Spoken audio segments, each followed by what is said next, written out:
having to play in front of a huge crowd? Yeah, I don't know if it can. I mean, but look at these guys. They're completely, the camaraderie's there, the seriousness. I mean, the ecstaticness. Like, he was incredibly happy. Everybody was on another level in terms of just making sure that they were showing up and having a great time on this group stage. Yep, and if you felt that they were locked in yesterday, boy, do I have some news for you. Today, they're gonna be in the zone. I hope that they're gonna be in the zone, man, because I just want more of these reactions. Today is do or die, man. You either are gonna end up laughing or you're gonna end up crying. Yep, I mean, it's the stakes are high. So what kind of flavoring do you like your steaks? Well, Dorito flavored for sure. I mean, that's definitely gonna help me out, no? That is gonna help you out for sure, man. That is going to help you out for sure.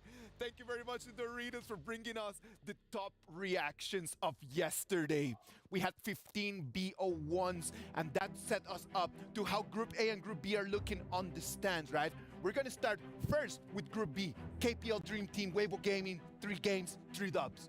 Yep, this was surprising, right? So KPL Dream Team, with the performance, we already know how they operate. But Weibo Gaming coming out 3-0. That's a huge one for today. Yeah, I was kind of not really expecting a 3-0 from Weibo. In some of the games, they were definitely playing from behind. So the fact that they were able to kind of come back and to make sure that put a statement on their name, so to speak, by going 3-0 speaks volumes about this team. Like, nobody was expecting this, right? And their hero picks was one of the reasons why they actually were able to turn things around. Yep, exactly. There was a lot of funneling on the side of Weibo Gaming. And with the help of the Clash lane in the jungle, they funneled all into the farm lane. And when you get the farm lane on the side of Weibo Gaming, all that farm, you know what he does with that money. Yeah, a lot of money. And Guyu was kind of running with most of that money. He was kind of carrying that team from the Clash lane. He was doing quite well. Very impressive play by him. He had a great day one. Boys, Weibo is showing up, man. Like, we gotta admit on that. And you can show them some love with the EWC Player Review event.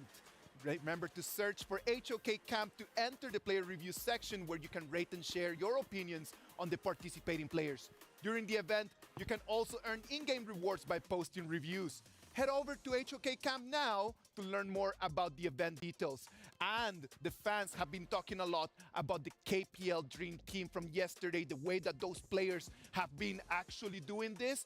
And that brings us to our match of the day, brought to you by Jamil Motorsports. It's going to be KPL Dream Team against Weibo Gaming. Yeah, now this is the real test. Okay, so what? Game 1, you got 3-0. That's fine. Now we put you to the real test against Dream Team. There's going to be a lot of pressure on this one. I think Weibo is going to be comfortable knowing that, hey, no matter really what happens, they're going to advance. But this is going to be a true test in terms of what sort of drafts can we do? What sort of strategies? And we're going to find out all of these different pieces. Weibo Gaming, I'm hoping that they use this as, again, that true test. Yep, so I'm going to start with the Clash lane. They had a Charlotte yesterday. They had a Dharma as well, right? So this is going to be very important. How do they funnel all of this advantage into their farm lane? The top lane has been such stand-in, man. Like, it has been really clutch. They really need to do their really best if they want to move forward. Yeah, no, I think that, you know, they're showing up. I don't know if they're going to beat out in the top seed. That's going to be a very difficult ask going up against KPL. But, you know, again, if you're top 3 going in, I think as Weibo fans, you got to be very happy about that. We're going to have to wait to see our match of the day between the two of them. Now, let's move to the other group. On Group A, things are a lot tighter. LGD Gaming, 3 games, 3 victories. And then you have a tie. Team Secret, Team Vitality, Vivo Kids Stars. All 2 games, 1 win, 1 loss. Do or die for them. Yeah, I kind of want to talk about Group A in the sense of maybe the group of mediocrity, because there's a lot of guys that are kind of in middling, but Team Secret is one of those squads that we really need to look into, right? I think that they had that loss against LGD, but it's still a team that, you know, is quite formidable. I think that they should be able to make waves. Yep, you know, Secret, I think they're still hiding so many cards. It's always been, hey, let's bring the Da Qiao Fuzi out. And is that enough? I don't think so. Today, they need to change it up. Yeah, and Team Secret was a team that went to China. They were boot camping. They were playing against the other Chinese teams, and they were supposedly ready, but going up against LGD, they didn't show their cards. They didn't do anything different. The draft that they picked was pretty much straight out of S2, so LGD was not caught off guard. They knew how to do it. They picked the new heroes, and they pretty much just dominated that game. Yep, so tip to the other teams, maybe you want to take a look at Yuhan. I think he is the secret sauce in Team Secret. Yeah, let's wait and see, man. They're going to be fighting.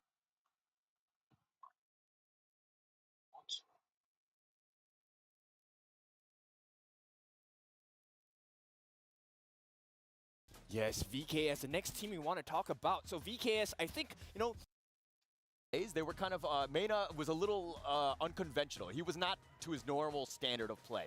But Caesar, on the other hand, he was next level. Again, he's very good on that early, completely dominating that first game, but then they kind of lost in that second game against Vitality, and now they're kind of in a bit of a rut. And that is the problem, man. Like, already losing against Vitality when you're in a three-way over here, it's gonna put them really on their back foot, man. Team Vitality, on the other hand, like, jungle, perfect, fighting, perfect. What else do we have from Team Vitality that could actually put them in that second place? Well, we need to rewind. It's the Vitality VKS match that put them in this place, right? Yeah. So it was a 90 Dharma that kind of destroyed the backlines. Well, kind of the entire team, actually, because with the mantras he had. True enlightenment for the team on the side of VKS. He crushed them. Nadi was doing a great job. Yeah, doing a great job. And Vitality, this was the bounce back game that they wanted. They got 5th through 8th place in the Season 2. They definitely wanted to do much better on this one. And, you know, basically it's a statement game going up against VKS. It's gonna be VKS, it's gonna be Team Secret, it's gonna be Team Vitality that is gonna snatch that second place. We still don't know. What we do know is that Team Vitality are one of the few HOK teams that are eligible for club championship points. They're aiming for glory as well as this sweet trophy. If you don't know how the trophy works, take a look. The Esports World Cup is a unique tournament and will have a very unique trophy system, consisting of keys, game trophies, the club championship trophy, and the totem. Introducing the key. This symbolizes a participant's right to compete in Riyadh. Each team or player will receive a personalized key consisting of the inner key and the outer frame. Winning a competition earns you a game trophy. A champion's key will be inserted inside. The frame will be placed into the totem. A physical block on display in Riyadh, serving as a progress bar of the Esports World Cup.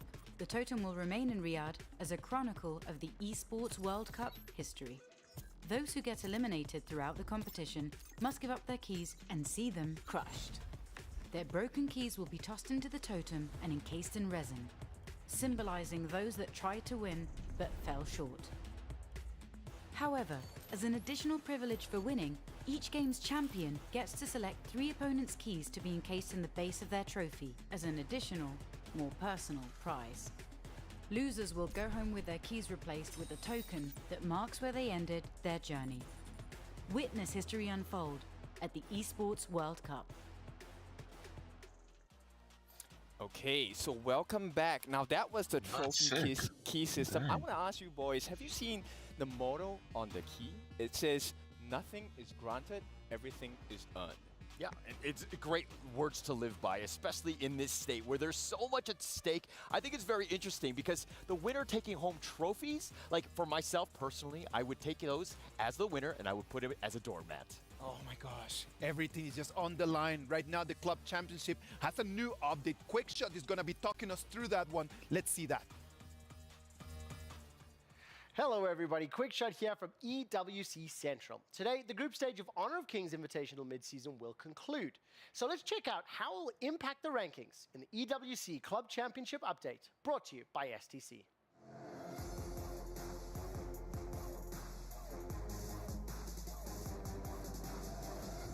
Now to start with for the HOK standings here in Group A, LGD Gaming has been undefeated throughout day 1, and a playoffs finish is a much necessary conclusion for this club. They only have one other team competing here in Riyadh, so both of these teams need to finish in the top 8 to be eligible for the club championship and a shot at the prize money. Over in Group B, Weibo Gaming has a total of 4 teams in Riyadh, so getting their first points on the board would be a good start for the club, but they need to contend with the KPL Dream Team. Now, they will not be eligible for the club championship as they have no other teams at EWC. Crucially in Group B, Team Falcons are struggling. They may be in trouble, but when you look at the top of the table, they're currently in the lead with 3,500 points. This could see their team eliminated from HOK Invitational mid-season, but with the current lead and many more teams left in the EWC events, they are probably looking likely to take it. Will anybody be able to upset Team Falcons when the other squads catch up? You'll have to find out, and the place to find out will be here on EWC Central.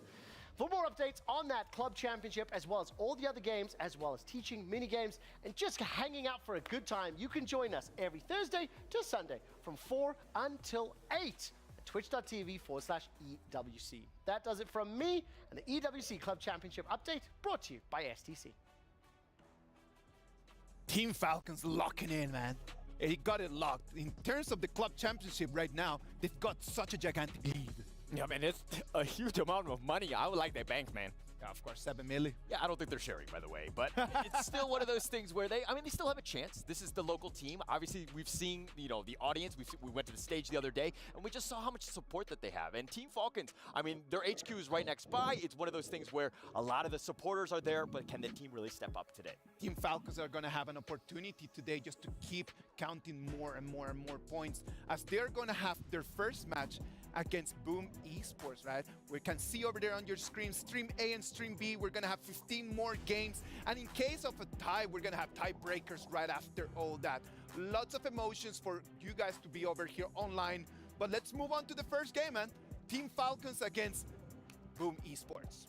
Yeah, it's going to be a spicy one because both of them have pretty high stakes in this. They want to get some points on board. If I'm not wrong, Boom did not win a single game yesterday. Yeah, they didn't win a single one. They snuck in, so to speak. They got that 3-0 in the RRQ and the SEA showdown, so that's what got them here. But their presence or their performance yesterday, not great. They're 0-3. They are on the bottom looking up. Very difficult situation for Boom Esports. I like the way they're walking in, though. That's a walk of confidence. At least, they have some foundation to start. The problem in here, man, is that whoever that loses this game is going to be our first team eliminated. Because mathematically, not being able to take one more win in here is just going to kick them out of the tournament.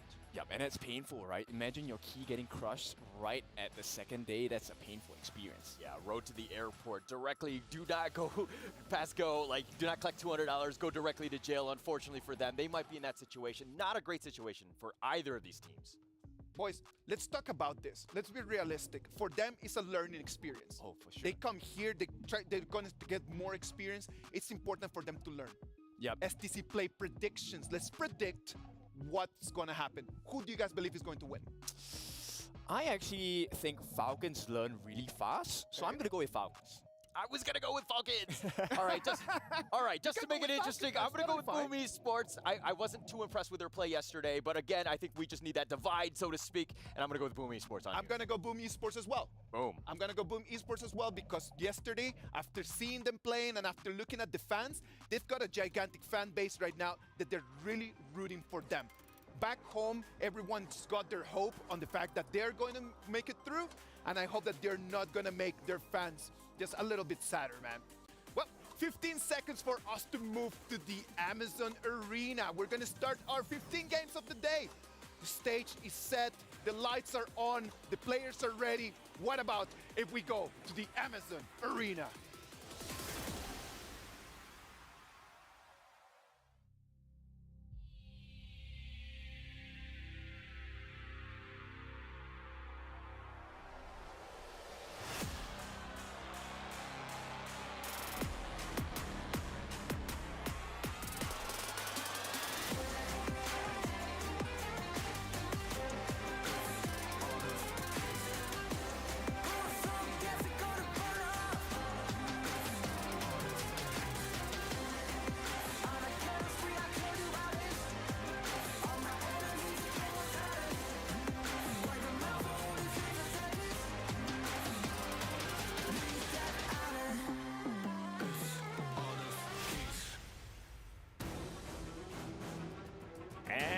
Ladies and gentlemen, viewers around the world, أعزائي المشاهدين والحضور, welcome to the second day of Honor of Kings Invitational Mid-Season, happening right here at the Amazon Arena, Esports World Cup, Kingdom of Saudi Arabia, Riyadh. I'm Bara Abdallah, along with the very talented and beautiful Sky. How are you?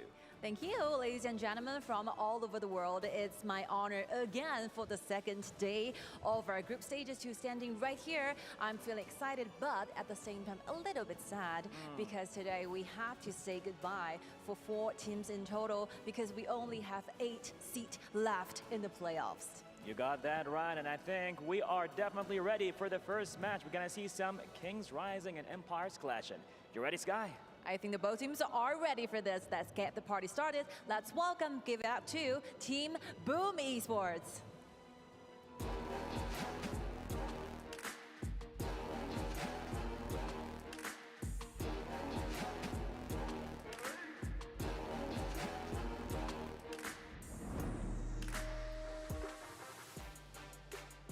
I think one night is more than enough for Boom to get everything ready. They're ready to take down their enemies. Let's see what's gonna happen in this match against their challenger. Here comes Team Falcons.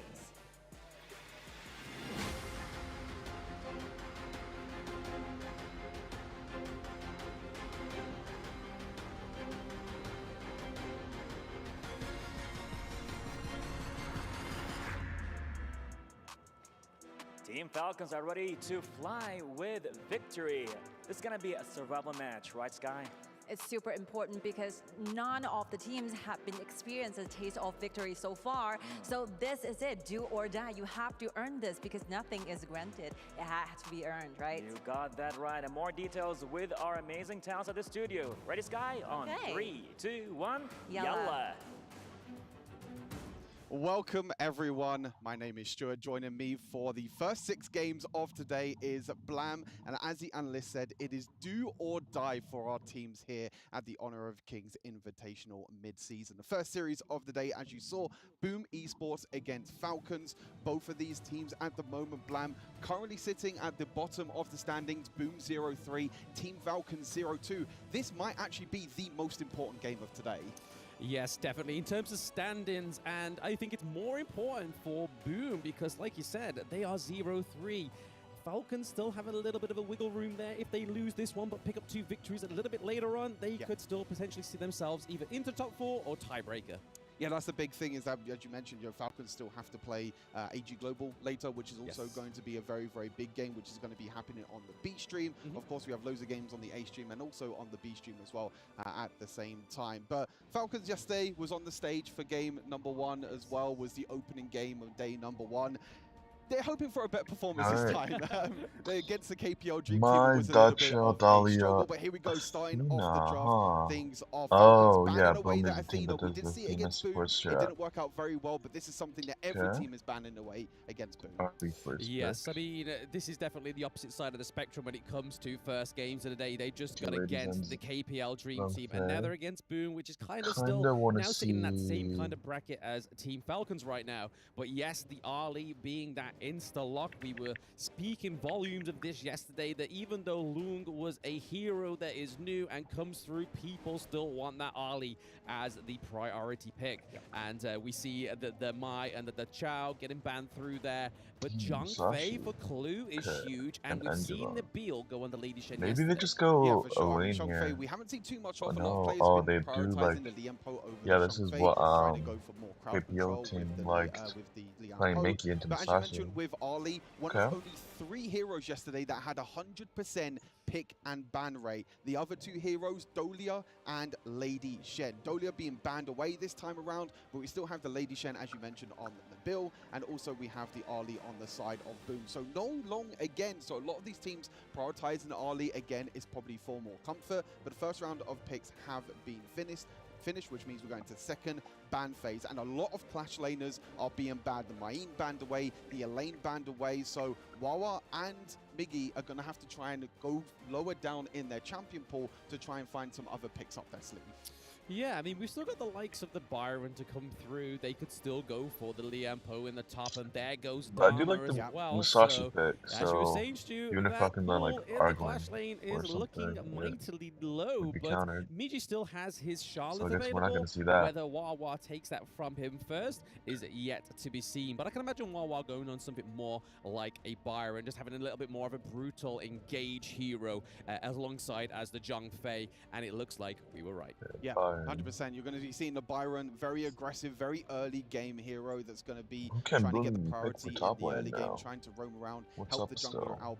out ever so slightly. And as you Oh, mentioned, I maybe do the not Shaw being like picked, but the Sun Tzu. Sun actually going to be the hover and is going to be locked in. We have been seeing team competitions like Boom Esports are going for a lot of crowd control, a lot of setup potential, a lot of ease of access as well. I think at the same time, I think some I of think these if teams are Falcons going they don't get towards some caught, of these, I think I guess they you could say, should quote win this unquote, pretty easier easily. heroes that you can land crowd control, that can set Their up team the play. fighting And is way Sansa is one stronger. of them great heroes with the ultimate, being able to fly It around just the feels map, like go Boom around the has map to in do his so boat, much and more being to able win this to game. set up a lot of plays with Falcons, Durendi they can just landing out our play this game pretty normally Yes, the and still win. RNG there, so no long ban, no long pick Yeah. up, which is super duper interesting. I'm pretty sure if there's any other teams on that stage today, they'll be like, hey, that is my boy, I am taking that from you. But to have the Durenji at the end, rounding out that team comp is probably a good thing for Falcons because, again, Durenji late game has some great damage potential.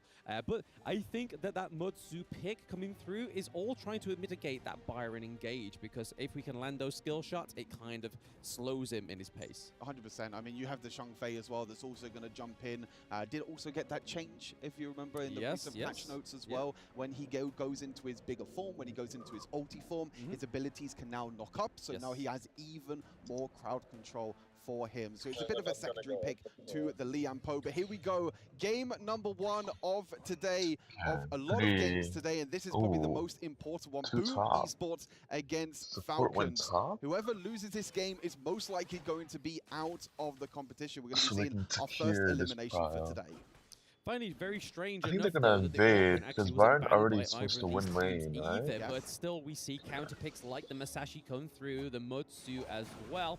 But we may not be waiting too long for some kind of action. And there we go, Nabil getting the first blood onto Boom Dragon. So this is something that I took away from my prep yesterday, that Falcons generally have a great early game. And it's currently showing Clue is going Smite today, so that's good. Huge for Team Falcons. The big thing here is actually Clue starting off in the top side. We don't normally see this a lot from supports. We normally see them starting in the mid lane, trying to get that mid lane priority. But with Lady Shen in the mid lane, with the huge amount of wave clear that she has, it allows the Shang Fei to start on top side. And you saw, because they got the pushing priority on top side, Sansa was stuck underneath the tower. It allowed Wawa and Clue to roam down into the mid lane. That's exactly what they were able to do to secure that first blood. But as you mentioned, Falcons' early game, even yesterday as well, their game against, I believe it was Loops, they had a really strong early game. They had a really strong gold lead, but when it comes to them team fights, their coordination are just not there yet. So they're going to have to try and improve that in this game.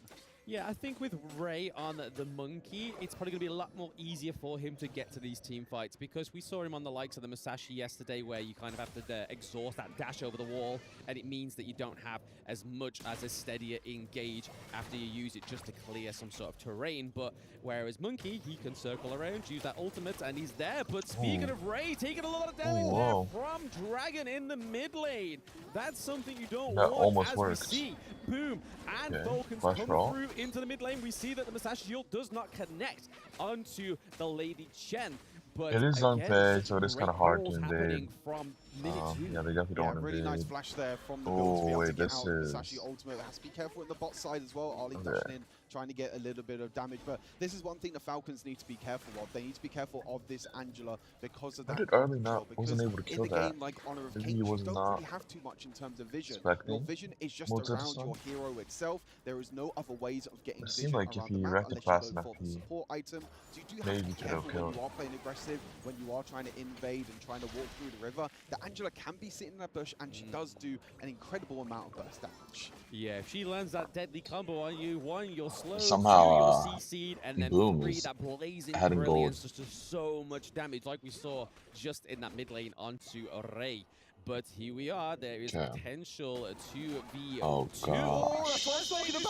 Heavily in Boom's favor. You just called it out there. I mean, Angela does sit in those bushes, and she is phenomenal, which was a great If Boom's bot lane is playing so defensive, the two are playing defensive, like, and the mid is missing, you kind of just have to assume that they're going to be somewhere in top, right? Masashi jumping in with the ultimate is not going to be taken because down. they're like, even though Lady Zen was down there, like you would expect Angela to show at some point if Angela was down there, but Angela wasn't. A very, very So close this is back just, and forth game. Yesterday we saw a lot of teams. This is actually a disaster, but I think it's away, but this too early for anything to happen. The pressure is on for these two teams. Yes, speaking of pressure, we're seeing a lot of pressure already on the farm lane as we see the first stage of the Tyrant come up. Jizix is already in the pit of the Tyrant, and we see that Mutsu is trying to keep them away, same as the Sun Tzu as well. But oh, there is a crucial kill there from Team Falcons. But is that going to be a crucial trade here? Because we're already 2-0. It's a 2-1 trade now. Why would they walk that way, though? Of Team Falcons, but no we way. see that Sofiane is looking pretty low. Motsu not quite yet ready to give that kill. And Clue also looking pretty low. Here comes Boom! Dragon in with a blazing brilliance, and then Motsu picks up another kill onto the Durenji. Wait, Durenji actually has killed herself though. Like why would she? T1 right now. This could set up Why would they they walk that way? A little bit there, Falcons. They had a free way out. As you mentioned, that steal onto that Tyrant. They're able to get that steal. They're able to get the bonus damage. Putting in a lot of work. They had to go super aggressive and try and go for that steal, they were a little bit behind in terms of the tempo. And again, Boom Esports to Andrew again. The crowd control that we were talking about during the draft. The Mutsi going over with that long range stun. Then the Angela stun on top of that as well. Falcons need to be careful of this crowd control. It's so difficult, especially when you're playing these very melee-type heroes, like the Byron, like the Menki, even the Zhang Fei as well. When you're stepping forward, you have to be careful about that crowd control. Yeah, it's the only problem when you don't have as much range, but to be honest, you've got the Lady Shen, you've got the Durenji, but these are not the ones that are sort of phase checking, that they are literally just staying in their lanes, they are farming up, just getting their resources to try and itemize the enemy team. But it looks like that Toshi's able to take that T1, so first turret does go over to the side of Boom Esports, which is now going to really open up that side lane and mean that it's going to be not so much safer. Oh, I do kind of like this. Falcon, Maybe. Sofiane in the bot lane. Wait, Byron didn't want to. Really? Here on a 2v3 onto Boom Esports. He was on our timer, coming around but as well. The boat does come through. Boom taking another kill thanks to the blazing brilliance, and this is going to be a T2 at 6 minutes. They're really struggling at the moment, Falcons. It's just the I think Byron was actually right. Esports. Like I said, if they're already playing for you know, being able to easily get the engages, easily get that first kind of just be engage careful. onto the side of Falcons. Byron is right to because walk they're back. the first ones that are being proactive, the ones that are actually going in for the engage, Falcons are on the back foot at the moment. You know that Menki is normally a kind of a late game scaling jungler, has to kind of get a few items, has to be able to get tankier, but needs to get into the mid and late game before he can actually get tanky. And at the moment, nowhere near that point at the moment. So you're seeing that Angela, the burst damage from Dragon at the moment, do an incredible job. Yeah, Dragon and Impressive are doing fantastic efforts setting up these engages, and they don't have to be anywhere near these enemy heroes to set them up. They just pop skill 1 and 2, and then the setup's already there, and then allow Miji or allow Jizix to go in and just clean up with that close quarter combat. We've seen a lot of pressure going onto Sofiane in the back lane, but there we go. Jizix goes in with the ultimate onto the monkey there, and Sofiane looking pretty low, but Ray takes another L in the team fight. I mean, they just actually can't fight. Actually 8 kills to 2. They have to be able to find a way to farm.